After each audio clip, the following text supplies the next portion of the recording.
Amado Carrillo Fuentes, o mejor conocido como el Señor de los Cielos, desde el aire manejaba al Cártel de Juárez en México, para el mundo. Fue un ser humano poderoso, sobre todo cuando desterró al Cártel de Cali y se encargó por completo del oro blanco. Pero durante su último tiempo tuvo que tomar decisiones difíciles e importantes. El 3 de julio de 1997, Amado Carrillo usó el nombre falso de Antonio Flores Montes para internarse en el Hospital Santa Mónica, en la exclusiva zona de Polanco, en Ciudad de México. Su intención era bastante clara: iba a someterse a una liposucción y una cirugía para cambiar su rostro, porque necesitaba evadir a las autoridades de México y Estados Unidos. El médico colombiano Ricardo Reyes fue el encargado de hacer las modificaciones, pero en medio de la operación, algo no salió como estaba previsto y el Señor de los Cielos falleció. Según el informe oficial, fue por la presencia en su cuerpo de agentes farmacológicos de tipo anestésico. Según la autopsia, la muerte de Amado Carrillo fue declarada a las 6 de la mañana en la habitación 407, donde nadie lo esperaba.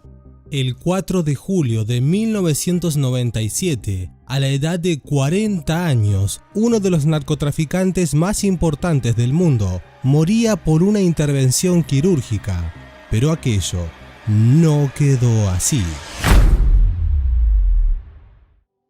Existieron teorías, hipótesis y una gran cantidad de secretos que salieron a la luz. Su vida enigmática lo acompañó hasta su supuesta partida, y aquí, en Grandes Misterios, les voy a contar cómo sucedieron los hechos. Pero antes de continuar, si son amantes como yo de los sucesos históricos, de crímenes y misterios, quiero recomendarles el canal de Hechos Históricos, donde ya podrán ver videos como la terrible tragedia ferroviaria que se cobró la vida de más de 50 personas, o el macabro caso del hombre que fue asesinado en un crimen que sacudió a la sociedad y al mundo político.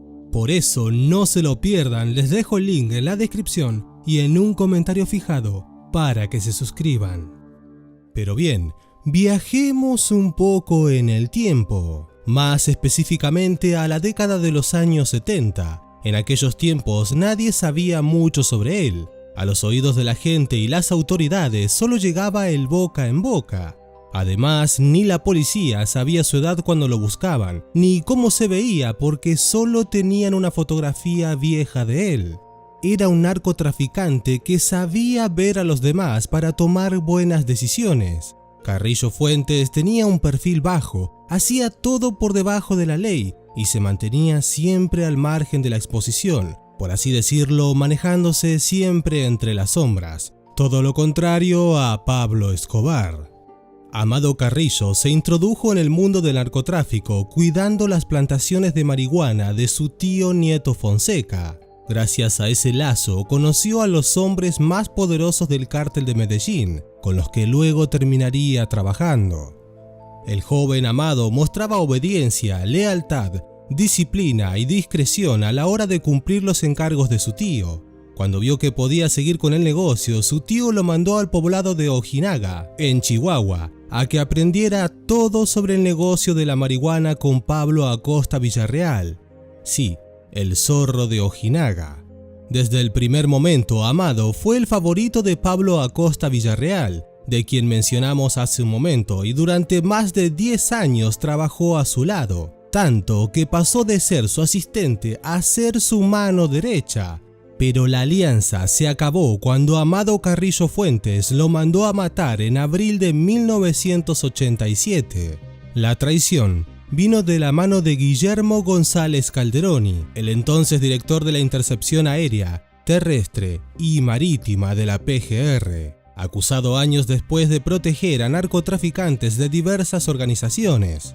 Pero bueno, con todos los datos para ubicarlo y $1 millón de pago, Calderoni acribilló a Acosta Villarreal y dejó libre el camino para que Amado Carrillo asumiera el control del grupo narcotraficante que operaba en Ojinaga, que más tarde se convirtió en el Cártel de Juárez, uno de los más poderosos en todo México. Su primer camino estuvo cómodo para asentarse, pero él tomaría otra decisión. A finales de los 80, Carrillo Fuentes dejó Ojinaga y se asentó en Ciudad Juárez, siempre manteniendo el perfil bajo como ya habíamos mencionado. Y fue para esa época exactamente cuando dejó de ser un simple narcotraficante para convertirse en el Señor de los Cielos. Su apodo tenía que ver directamente con su gran flota de aviones Boeing que transportaban hasta 6 toneladas de drogas. Como para que se den una idea, las ganancias que generaba en 7 días llegaban hasta los $200 millones. Sí, la cocaína y la heroína eran los pilares de su vida. El gobierno de Estados Unidos estimó en 1994 que el cártel de Juárez manejaba el 60% de la cocaína colombiana que llegaba a ese país desde México. Pero si hablamos de narcotraficantes conocidos, claramente no pueden quedar afuera Pablo Escobar y el Chapo Guzmán. Para fines de la década de los 80, el sicario y mano derecha de Pablo Escobar, John Jairo Velázquez, más conocido como Popeye, se reunió con el Señor de los Cielos para generar negocios. El objetivo era trasladar una gran cantidad de cocaína desde Colombia para el cártel de Juárez.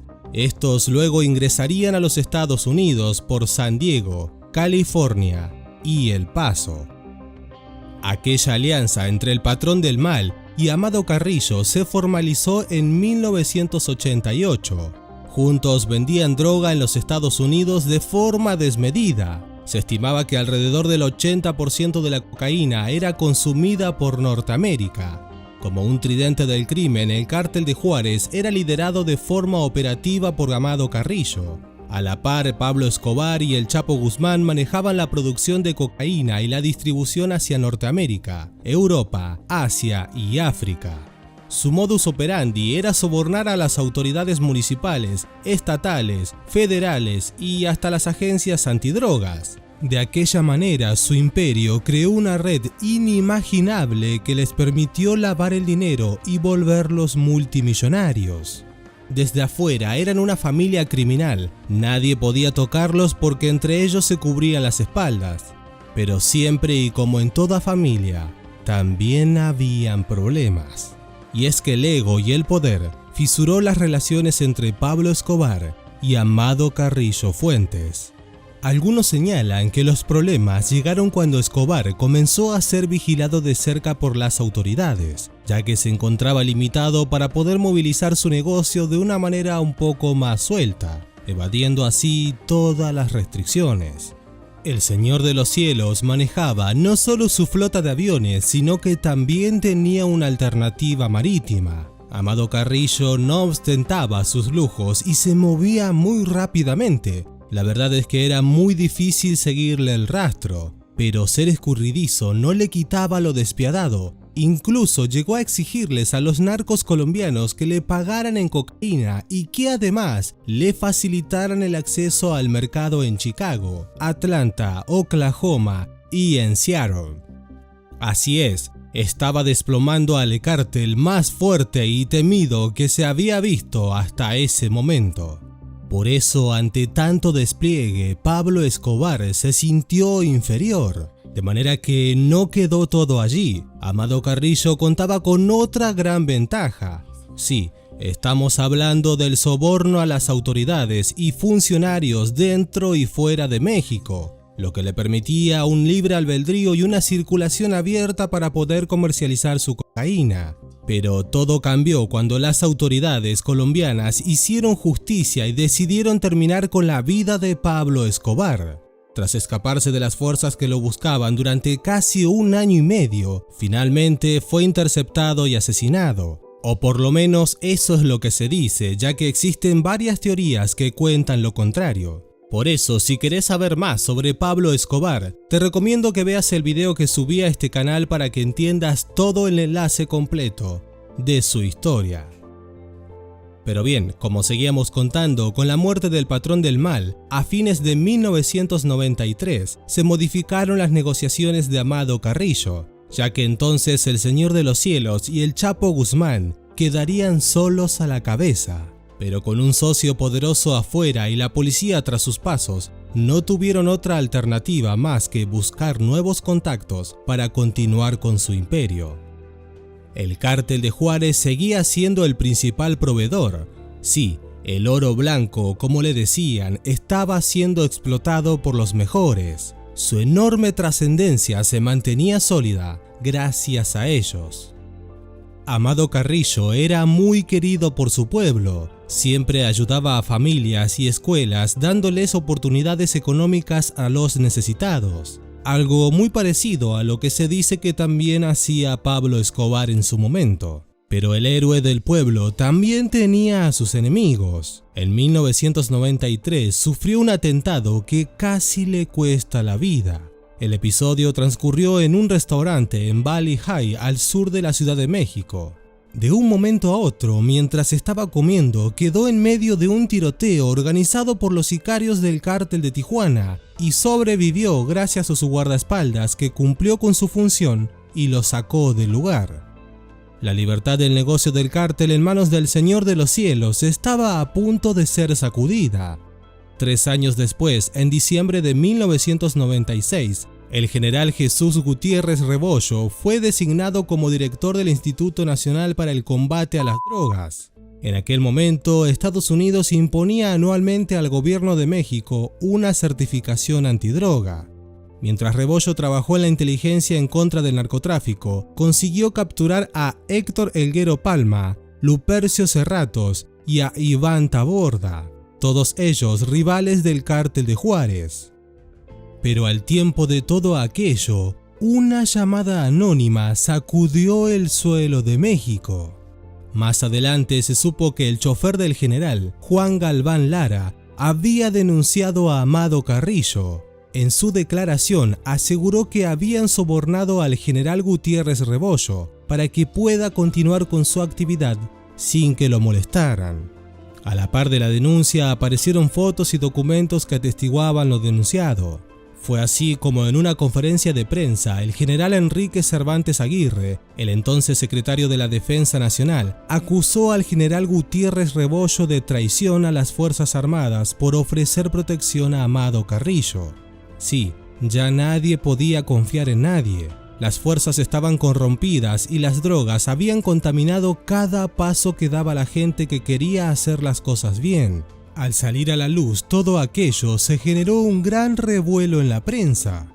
Para tratar de demostrar que la justicia sí estaba funcionando bien, condenaron a Gutiérrez Rebollo a 40 años de prisión, bajo la descripción de que atentaba contra la salud al fomentar el traslado de la cocaína y la transportación de armas de uso exclusivo del ejército. En 1997, el general fue encarcelado en la prisión de La Palma, de máxima seguridad, lo que hoy se conoce como el Altiplano. Murió finalmente en 2013, un día después de que le comunicaran que terminaría su resto de la condena de forma domiciliaria. Luego, el gobierno estadounidense generó presión en el Estado mexicano para que se capturase de forma inmediata a Amado Carrillo. Sí, para esa época todo comenzó a complicarse y los negocios empezaron su declive. El Señor de los Cielos no tenía alternativa, ahora le tocaba a él y su búsqueda era inminente. La DEA había puesto precio por su cabeza y rondaba los $5 millones, de manera que luego de todo aquello, Amado Carrillo decidió huir a Chile bajo el nombre falso de Jorge Torres. Para aquel momento estaba en juego su forma de manejarse desde el inicio. Nadie lo había visto en la calle ostentando o mostrando su poder. Siempre manejaba todo desde la sombra y ahora buscaban a alguien que podría ser cualquier persona. Sin embargo, Carrillo se movía con discreción, con la foto real de su rostro en el pasaporte, porque nadie lo podía relacionar con el narco más buscado internacionalmente en aquel entonces. De manera que al tiempo se movió hacia Argentina y luego a Uruguay, en donde siguió con su red del narcotráfico de drogas sintéticas con destino directo a Europa. Pero la realidad es que no podía seguir huyendo. Si bien las autoridades no tenían mucha información acerca de su apariencia, estaban pisándole los talones. por lo que no tuvo más opción que cambiar su rostro para poder seguir huyendo. Si nos trasladamos hasta el 3 de julio de 1997, nos encontramos con una situación muy extraña. El narco mexicano ingresó en el hospital de Santa Mónica, en una zona exclusiva de la ciudad. Allí se sometió a varias operaciones, entre ellas una liposucción y una cirugía plástica de reconstrucción facial para que no pudieran reconocerlo. Las intervenciones quirúrgicas quedaron a cargo de un médico colombiano especializado llamado Ricardo Reyes, pero todo tomó otro curso cuando Amado Carrillo no sobrevivió a la cirugía. Sí, el Señor de los Cielos había muerto. En el informe de la autopsia se declaró presencia residual de agentes farmacológicos de tipo anestésico, lo que da cuenta de que había sufrido un paro cardiorrespiratorio por exceso de anestesia. Pero aquello no fue lo que dijeron su gente cercana. Una hipótesis decía de que la operación había sido un éxito y Carrillo estaba con vida luego de la intervención. O sea, todo lo contrario a lo que decían sus médicos personales de que le habían administrado una droga que le produjo la muerte. Esta sustancia se llama Dormicum y está contraindicada para pacientes en fase postoperatoria. De manera que de forma oficial, el hombre más buscado falleció un 4 de julio de 1997, solo en la habitación 407 del hospital. Por lo que queda identificado genéticamente dicho cadáver como el de Amado Carrillo Fuentes, alias el Señor de los Cielos. Su cuerpo se trasladó a la funeraria García López. Lo raro es que la DEA lo dio por muerto sin haber visto el cadáver, pero aquello no sería lo único extraño en esta historia. Su final lo llevaría a otros horizontes. Una semana después del fallecimiento del Señor de los Cielos, se expuso su cadáver de manera pública y sobre el labio superior se veía un crecido bigote negro. Pero, ¿cómo podría ser posible que un cuerpo que ingresó a un quirófano y más aún al cual se le realizó una cirugía plástica en su rostro no estaba afeitado? Bueno, unificando los dichos del hospital con esta consideración, todo el mundo dijo que el Señor de los Cielos seguía con vida, que estaba escondido y que disfrutaba de su retiro millonario. Entonces, ¿había sido aquello un plan de escape? Bueno, un dato y para nada menor es que en los días anteriores a la declaración del fallecimiento, desapareció José Luis Rodríguez, apodado El Chiquilín, un comandante de la policía. Este era muy parecido físicamente al capo narco, pero bueno, quizás era eso, solo una coincidencia. O quizás no, la realidad es que nunca se sabrá. Pero bueno, aquella hipótesis de que aún seguía con vida estaba resonando y cada vez más fuerte, escudada en que quizás había fingido su muerte para poder escapar hacia otros países, o que podría haberse unido al programa de protección a testigos de Estados Unidos. Bueno, evidentemente algo raro pasaba y el tiempo lo iba a demostrar, pero con sangre. Y es que sí, pasados los 5 meses de la muerte de Carrillo, los médicos que habían participado de la cirugía aparecieron torturados y asesinados. Los cadáveres mostraban signos de haber sido lastimados violentamente y fueron hallados en tambos repletos de cemento. Y justamente esos tambos habían sido encontrados en una carretera que une la Ciudad de México con Acapulco.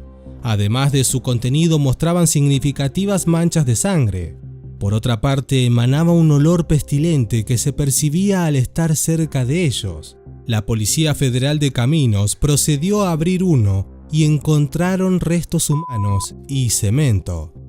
Más tarde se enterarían que se trataba de los cadáveres de Jaime Godoy, Carlos Ávila y Ricardo Reyes. Sí, los 3 médicos, los 3 que habían tenido contacto directo con Carrillo Fuentes. Por eso y nuevamente aparecieron preguntas alrededor del narco, incluso tras su supuesta muerte. O sea, de verdad, ¿por qué los habían matado? Bueno, la hipótesis para el asesinato de los médicos recorrió varios medios. Primero se dijo que habían sido asesinados por la gente del cártel de Juárez, en venganza por haber asesinado a su líder. Y la otra opción afirmaba que lo habían matado y torturado para que no delataran quién había sido el que ordenó matar a Carrillo. Y una tercera opción decía que habían sido asesinados porque eran los testigos del escape del capo. O sea, ellos, en teoría, sabían qué había pasado en realidad con Carrillo. Haber sido parte de esa sala de operaciones los había condenado a muerte y la mafia narco no conocía de límites. Mientras las autoridades tenían el cuerpo en su poder, socios y empleados de Carrillo fueron llamados a reconocer el cuerpo. Según ellos, habían dos características inconfundibles: un lunar oscuro en la espalda con mucho vello y una notoria cicatriz en una nalga. Claramente el cadáver no tenía ninguno de aquellos signos. Jaime Olvera, quien fue muy cercano al difunto, también aseguró que el cuerpo no era de Amado Carrillo Fuentes. Curiosamente, el colaborador del líder narco fue ejecutado en 1998, mientras era testigo protegido de la entonces Procuraduría General de la República. Demasiada casualidad. Pero bueno, además de todo aquello, también Guillermo González Calderoni, comandante corrupto de la Policía Judicial Federal, dijo que Amado Carrillo seguía con vida en Estados Unidos. Y finalmente ya se imaginarán cuál fue su final. Sí, también fue ejecutado en 2003 en Texas. Pero ustedes, ¿qué opinan? O sea, ¿por qué los querían callar? Me gustaría saber su respuesta en los comentarios. Y así como surgieron preguntas por su muerte, con el paso del tiempo se siguieron buscando respuestas. Nadie sabe si realmente murió o si continuó con sus redes de narcotráfico. Incluso el periodista José Alfredo Andrade, en 1999, cuestionó la veracidad de la muerte del capo mexicano mediante un libro. Lo curioso es que el autor también desapareció ese mismo año y sus conocidos lo dan por muerto, pues todos ellos coinciden en que reveló información auténtica. En sus 17 años como narcotraficante, se supone que el Señor de los Cielos llegó a acumular una fortuna aproximada de $25 millones distribuidos en sus propiedades y negocios. Hasta el 2014, su madre ocupó la finca de 24.000 metros cuadrados en Guamuchilito, que su hijo dejó tras su despedida. Carrillo la había adquirido para su familia para darles un mejor pasar del que él había tenido durante su infancia. También dejó la Casa Cráter, una mansión de 3.500 metros cuadrados, valuada en casi $3 millones. Aquellos son algunos de los artículos que forman parte de su patrimonio. Además, tenía ranchos, departamentos, mansiones, aviones, joyas y vehículos de todo tipo. Con una historia tan colorida, por decirlo de alguna manera, en 2013 se estrenó El Señor de los Cielos, una serie de televisión que se distribuyó por todo el mundo. Sus 7 temporadas y 611 capítulos cuentan las aventuras y delitos que cometió el mexicano Amado Carrillo, cuyo nombre se cambió por Aurelio Casillas en la telenovela. Y es que sabiendo cómo se manejaba en la vida real, era mejor prevenir a algún ataque.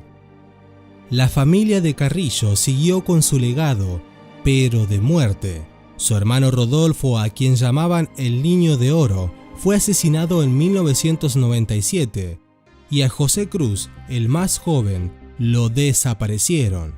A raíz de la muerte de Amado Carrillo, su hermano Vicente, alias El Viceroy, quedó al frente del cártel de Juárez hasta el 9 de diciembre de 2014, cuando fue detenido por elementos de la Policía Federal en Torreón. Pero bien, la realidad es que en el mundo del narcotráfico las heridas nunca sanan, y eso está muy claro, ya que una de las últimas muertes de la familia de Carrillo fue la de César Carrillo Leiva. Sí, el hijo del narco, que según dicen esa ejecución abrió una vieja herida de rencor y odio entre los cárteles de Juárez y Sinaloa. Sí, Con todo esto queda muy claro que caminar por las sombras jamás traerá buenos resultados. Pero bien, hasta acá el video de hoy, pero antes de que te vayas te recomiendo estos dos videos donde verás casos también muy interesantes, y si no te querés perder ningún video de este estilo te recomiendo que te suscribas y actives la campana de notificaciones. Bien, yo soy Gabriel Navarrete, esto fue Grandes Misterios, nos vemos en un próximo video. ¡Chao!